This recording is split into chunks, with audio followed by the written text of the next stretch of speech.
my team and I were going to be presenting a really important part of the human anatomy, which are the body muscles, more specifically the upper body muscles. The serratus posterior superior is located in the upper back, deep to the rhomboids, and its function is like elevates ribs during inspiration.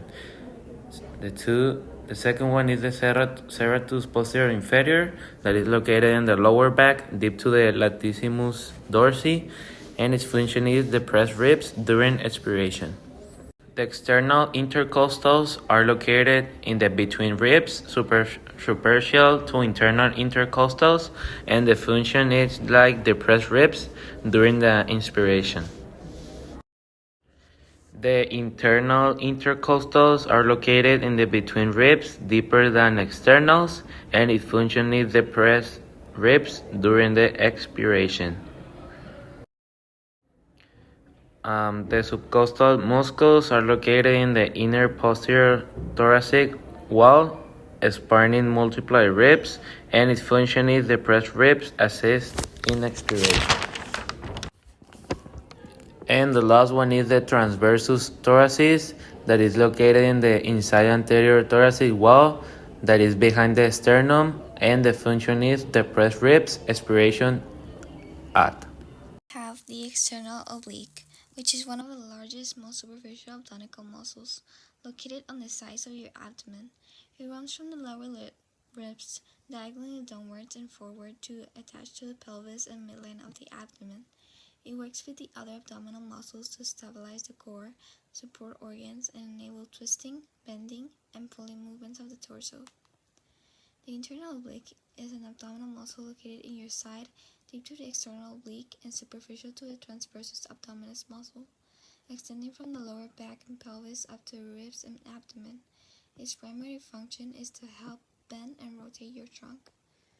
Now, the rectus abdominis is located at the front of the abdomen, running vertically from the pubic bone to the rib cage and sternum. The primary action of the rectus abdominis is flexing the trunk, allowing you to bend your spine. It also helps compress the abdominal cavity, which is important for actions such as breathing, coughing and sneezing, and bowel movements in childbirth.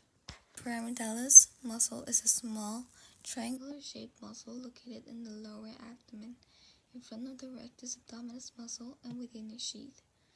The primary function of the pyramidalis muscle is to tense the linea alba, which helps to produce stability to the interior abdominal wall. Muscles of the head. There are two types. Number one, the muscles of facial expression of the face. These allow you to move your face and show emotions. For example, laugh, frown, close your eyes, etc. All are controlled by the facial nerve septo-cranial pair. Some important ones are the frontal. The frontal raise your eyebrows and wrinkle your forehead. The orbicular of the eyes. Close the eyelids. The orbicular of the lips. Close and purse the lips as if to kiss. The egomatic, major and minor. They raise the corners of the mouth to smile. The buccinator helps to blow or keep the food between the teeth. The risorial stretch your lips to the sides, like a forced smile. Mouth and angle the present. Lower the corner expressions of sadness. That's the first type of head muscle. The number two is muscles of chewing. They allow you to move the jaw to chew. They are controlled by the trigeminal nerve, V cranial pair. The main ones are masseter. The masseter raises the jaw, closes the mouth. The temporal also raises and retracts the jaw. The medial and lateral pterygoid help move the jaw sideways and forward. Deltoid, the most visible muscle that gives the shoulder its round shape. It has three parts, Anterior deltoid lifts the arm forward. Lateral deltoid lifts the arm to the side. Posterior deltoid moves the arm backward. Trapezius muscle. Location. Extends from the base of the skull down the neck and across the upper back to the shoulders. Main function. Upper fibers lift the shoulders and help extend the neck. Middle fibers pull the shoulder blades together. Lower fibers pull the shoulder blades downward. Rotator cuff muscles. Supraspinatus location. Top of the shoulder blade. Function. Starts lifting the arm to the side. Infraspinatus location below the supraspinatus on the back of the shoulder blade. Function. Rotates the arm outward. Teres minor location. Just below the infraspinatus. Function. Also helps rotate the arm outward. Subscapularis location. From the side of the shoulder blade. Function. Rotates the arm inward. Main functions of the rotator cuff: keeps the shoulder joint stable, helps move the arm in different directions, prevent the upper arm bone from slipping out of the socket. Serratus anterior. Location: along the upper ribs, usually rib 1 to 8 or 1 to 9. Connects the ribs to the inner edge of the scapula. Main functions: hold the scapula flat against the rib cage, prevents your shoulder blades from sticking out, assist in raising your arm above your head, stabilize the shoulder during pushing movements. The rhomboid muscles. There are two rhomboid muscles, rhomboid major, the larger one below the minor, rhomboid minor, the smaller one just above the major. Location: both lie underneath the trapezius muscles. They connect your spine to the inner edge of the scapula. Main functions: retract the scapula, pull the shoulder blades toward the spine. Rotate the scapula downward, helps lower your arm after lifting it. Stabilize the scapula. Keep it flat and steady during arm movements. Pectoralis major. Location: covers most of the upper chest, connects the clavicle, collarbone, sternum, breastbone, and ribs to the humerus. Main functions: horizontal adduction, brings your arm across your chest. Flexion, raises your arm forward. Internal rotation, turns your arm inward. Assists in pushing movements. Two parts of the pectoralis major. Clavicular head, starts from the clavicle, helps lift the arm upward and forward. Targeted by inclined bench press or inclined push-ups. Sternal heads, starts from the sternum and ribs, brings the arm down and across the body, targeted by flat or declined bench press. Chest dips. Location: front part of the upper arm, between the shoulders and the elbow.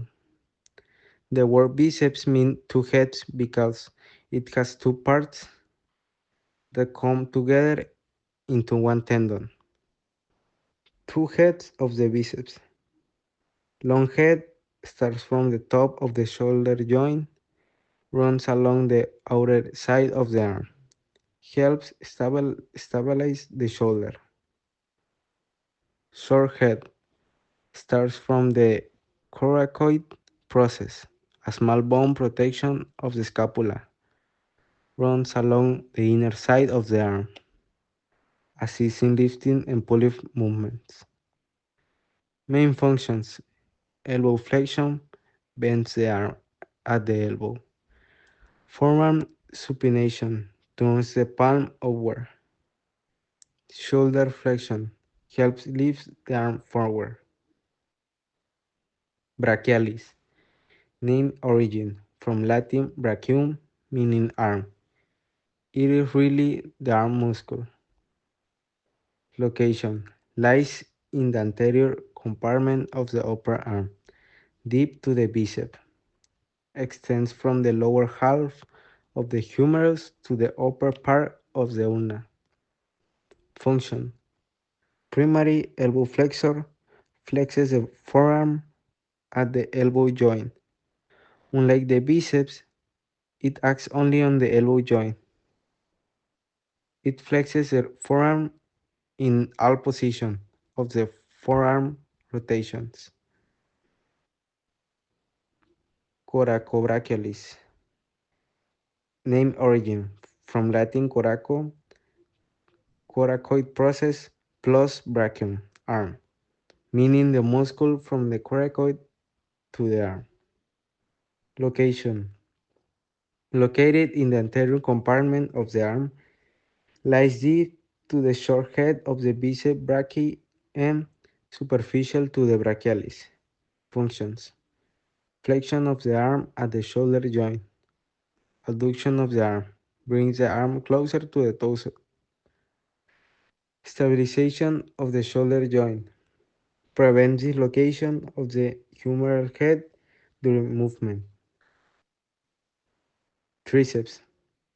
Name origin Latin tri plus ceps, heads, meaning three-headed muscle of the arm. Location posterior compartment of the upper arm. Lies opposite the bicep brachii and brachialis, spanning from the shoulder to the elbow. Structure the tricep brachii has three heads, long head, origin infragenoid tubercle of the scapula, crosses the shoulder joint, contributes to the shoulder stability. Lateral head, origin, posterior surface of the humerus superior to the radial groove. Medial head, origin, posterior surface of the humerus, inferior to the radial groove. Lies deep to the long and lateral heads. Insertion, olecranon, process of the ulna. Functions, elbow extension, strengthen the forearm at the elbow joint. Long head assists shoulder extension and abduction. Anconius. Name origin from Greek ankon, meaning elbow, hence the muscle of the elbow. Location posterior compartment of the arm near the elbow joint. A small triangular muscle located at the posterolateral aspects of the elbow, partially continuous with the tricep brachii. Structure origin lateral epicondyle of the humerus. Insertion lateral surface of the olecranon process as the proximal posterior surface of the ulna. Relations lies superficially just lateral to the tricep tendon. The radial nerve runs nearby in the posterior aspects of the elbow. Functions assist tricep brachii in extension of the forearm at the elbow joint. Stabilize the elbow joint during pronation and supination. May help abduct the ulna slightly during forearm pronation to maintain joint alignment. Flexor group of the forearm.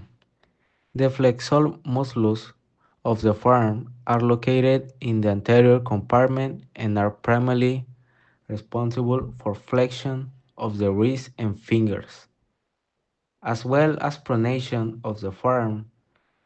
They are divided into three layers: superficial layer, intermediate layer, deep layer.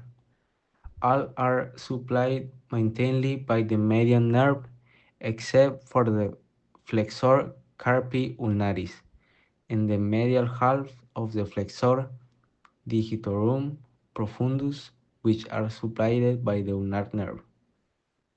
Superficial layer, pronator teres, origin, humeral head, and ulnar head. Insertion. Lateral surface of the radius. Functions. Pronates the forearm and assists in flexion at the elbow. Innervation. Median nerve. Clinica. Flexor carpi radialis. Origin. Medial epicondyle of the humerus. Insertion. Base of the second and third metacarpals. Functions. Flexes and abducts the wrist. Innervation median nerve. Palmaris longus. Flexor carpi ulnaris.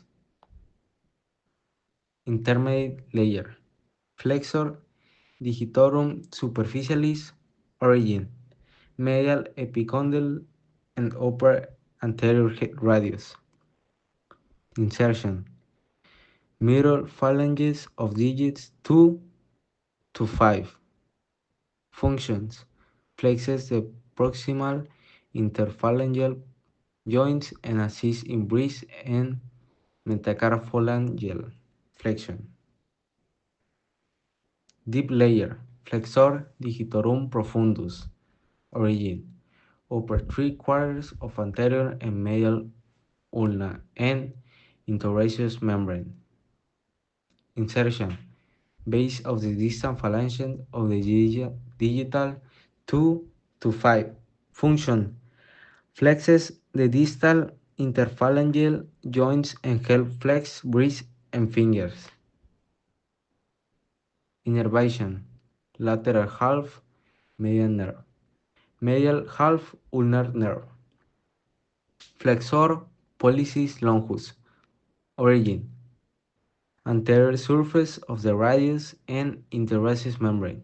Insertion. Base of the distal phalange of the thumb. Function. Flexes the thumb at the hip and MCP joints. Innervation. Median nerve. Pronator quadratus. Origin. Distal quarter of the ulna. Insertion. Distal quarter of the radius. Function.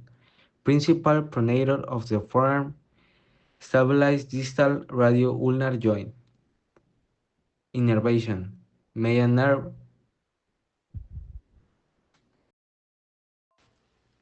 Extensor group of the forearm. Posterior compartment. The extensor muscles of the forearm are located in the posterior compartment and are responsible for extension of the wrist, fingers, and thumbs, as well as supination of the forearm. All are innervated by branches of the radial nerve. They are divided into two layers, superficial layer and deep layer. Superficial layer are conformed by brachiodalis, extensor carpi radialis longus, extensor carpi radialis brevis, extensor digitorum, extensor digiti minimi, extensor carpi ulnaris, and anconeus. And the deep layer is made of supinator, abductor pollicis longus, extensor pollicis brevis, extensor pollicis longus, extensor indicis. Muscles of the hand. Intrinsic muscles. The intrinsic hand muscles are located entirely within the hand and are responsible for fine motor control, finger precision, and movement of the thumb and little finger. They are organized into four groups: thenar muscles, thumb side; hypothenar muscles, little finger side; lumbricals; interossei, palmar, and dorsal. Thenar muscles, located at the base of the thumb, forming the thenar eminence. Hypothenar muscles, located at the base of the little finger, forming the hypothenar eminence. Lumbricals, slender worm-like muscles of the palmar side of the metacarpals, associated with tendons of flexor digitorum profundus.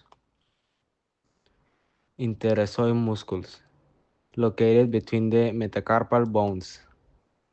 Now we're talking about the 5 superficial extrinsic back muscles that connect the upper limb to the trunk and help move the shoulder and arm.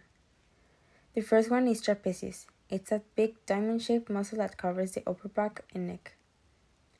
It runs from the base of the skull and spine down to the shoulder blade and collarbone.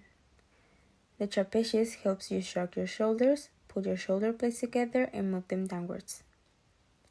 Next, we have the latissimus dorsi. It's the broad, flat muscle on your lower back.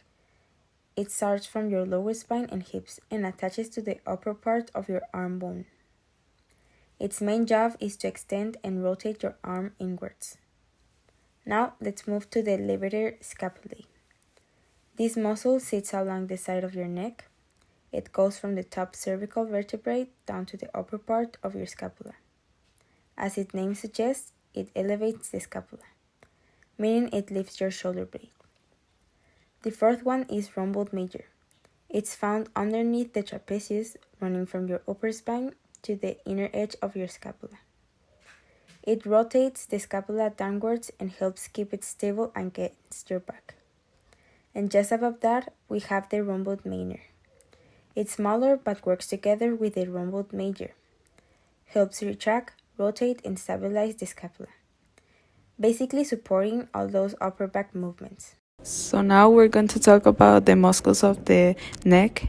First, we have the sternocleidomastoid that is behind the ear, and the main action is flexion of the neck and the rotation of the head to opposite sides. And we have the splenius capitis that the main action is laterally flex and rotates head and neck to same side, acting bilaterally, extends head and neck. The levator scapulae, downward rotation of scapula, and tilts its glenoid cavity inferiorly by rotating the scapula. The middle scalene is flex neck laterally, elevates first rib during forced inspiration. The posterior scalene flex neck laterally, elevates second rib during forced inspiration. Then the omohyoid inferior belly depress the hyoid bone and larynx during swallowing and speaking. Then the anterior scalene flex neck laterally, elevates first rib during forced inspiration. The longus capitis is in charge of flex head. The longus caudal flex neck with rotation to opposite side if acting unilaterally. The rectus capitis lateralis is in charge of flex head and help stabilize it. The semispinalis capitis are neck extensions, lateral rotation, and lateral flexion. The splenius cervicis extend, laterally flex, and rotate the head and neck. The sternohyoid is the one that depresses the hyoid bone. And finally, the semispinalis cervicis are bilateral extension of the cervical spine and unilateral flexion of the neck and rotation of the neck to opposite sides. For the attention, and I hope that I was really clear. For me and my classmates, we wish you a happy day.